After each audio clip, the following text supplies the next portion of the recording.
Hello and welcome to the first tutorials for the Bayesian hierarchical models for the Alzheimer disease.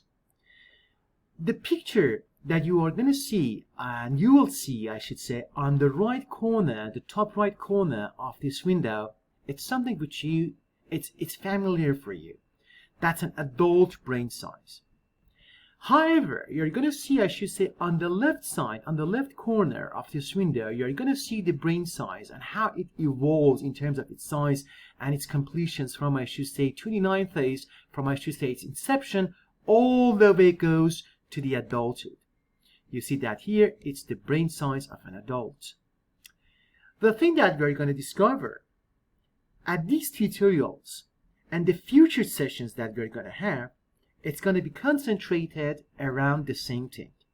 We are just going to predict and have a model to see that how the brain size changes if that person is going to reach the age of 60, going all the way to the age of 90 years old.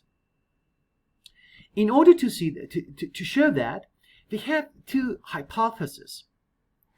The first hypothesis that we are just going to explore when we are just going to work with the Bayesian methods to answer that question, the first hypothesis that we are just going to have is going to be, I'm going to call that the null hypothesis, and we say that the brain size after the age of 60 all the way to, I should say, the old age of the 90 is not going to change. Then we expect that there should be, for the null hypothesis, we expect that there should be no changes with respect to the brain size from the age of 60 all the way to the 90. However, we are going to talk about another method that we call that alternative hypothesis.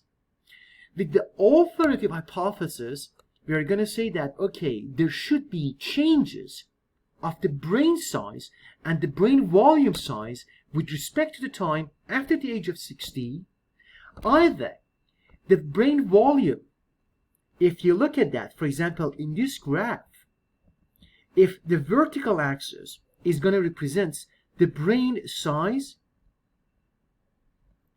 and the x-axis is going to represent the years and the age, we say that if there is going to be some changes of the brain size with respect to the age, and we, I should say, refute the null hypothesis, we may have, I should say, either the brain size starts from one intercept, which is going to be the brain size at the age of 60 years old, either, very strangely, the brain size is going to increase, or as it may sound preposterous, because you're not going to expect, based on the logic and the experiments, the brain size will not going to change.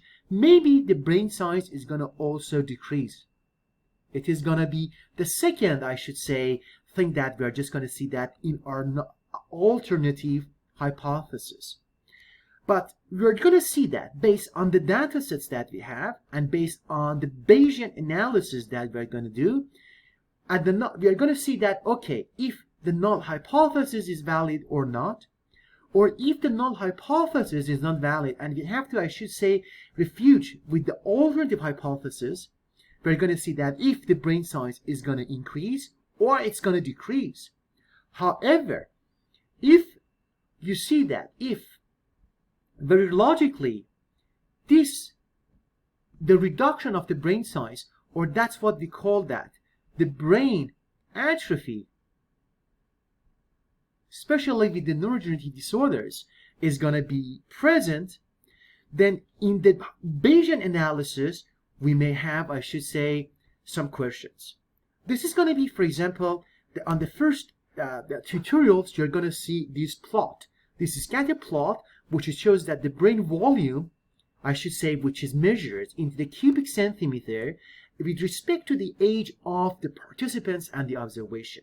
You see that we start from the age of 60, going after, I should say, the age of 90, which is going to be 99 years old, and we see that based on the trends of the observation, we expect to see that, okay, there is some kind of, I should say, a decrease in the brain volume, or there should be some kind of brain atrophy after the person reaches the age of 60, based on the observation and the plot of the observation that we have.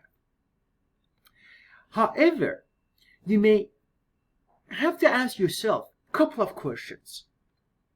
The questions that you're going to ask yourself with respect to the brain size and the brain volume reduction over the years after the age of 60, the valid questions that you may ask is going to be these ones. You may ask, for example, okay, if there is a brain size reduction,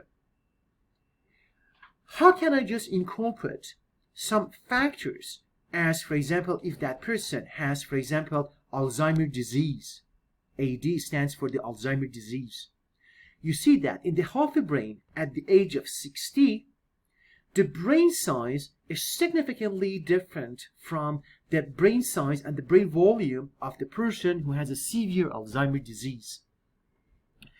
And okay, that's going to be one thing that we can ask. How can we just incorporate these variations about the participants if that person is healthy or if that person has Alzheimer's disease?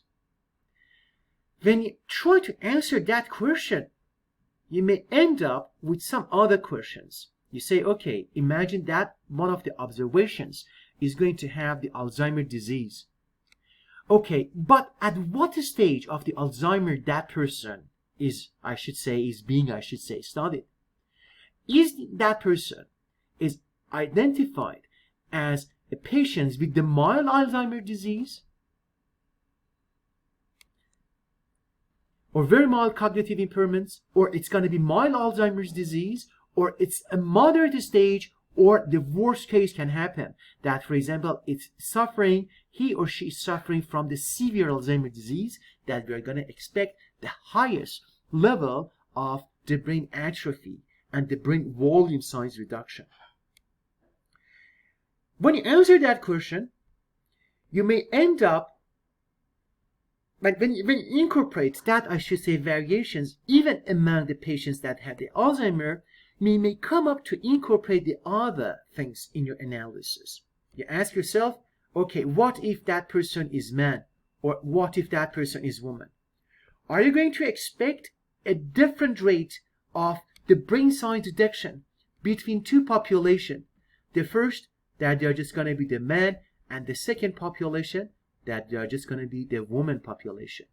Or both of them have the same rate of the brain atrophy.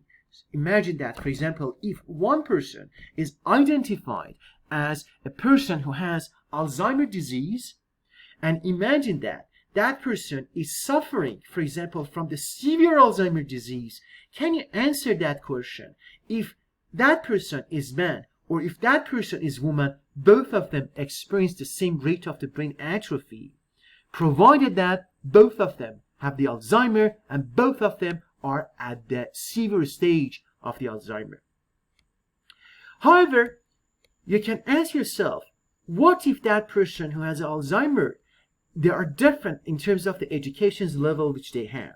For example, one of them has completed, for example, the high school education, I mean that the 12 years of the education, or he has decided to just get an undergraduate degree, 16 years.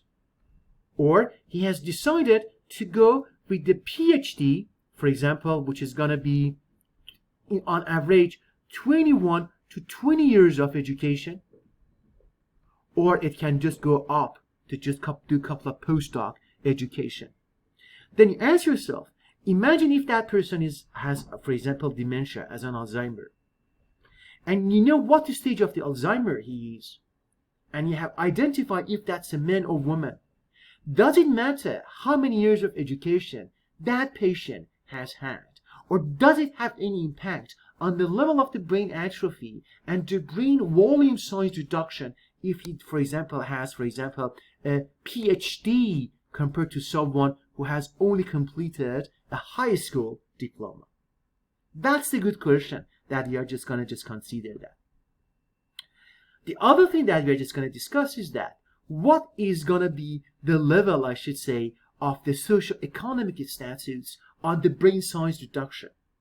can we say that if that person is identified to have Alzheimer's disease at the stage which is going to be the severe, if he's experiencing a high socioeconomic status compared to a person who doesn't have that much level, for example, that person who, for example, is significantly lower in terms of the socioeconomic status, which one is going to experience the higher level of the brain size reduction?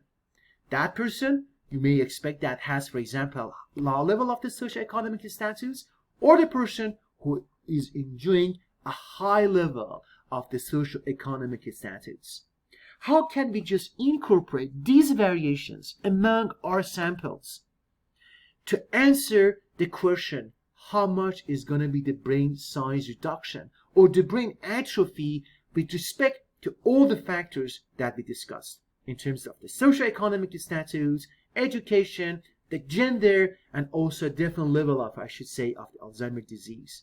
And at the end, we just want to see that, okay, how can we just incorporate all these levels together to come up with the question, how the brain size changes with different levels.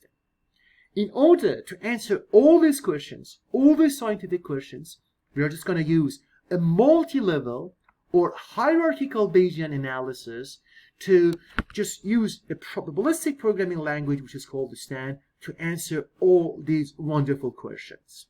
I hope that you join me for the rest of the tutorials, and I do also really hope that at the end of these tutorials, you have a very good understanding of the Alzheimer's disease when you just want to just incorporate probabilistic interpretation within the Bayesian framework then. I can't wait to start the first tutorial with you on the next session then.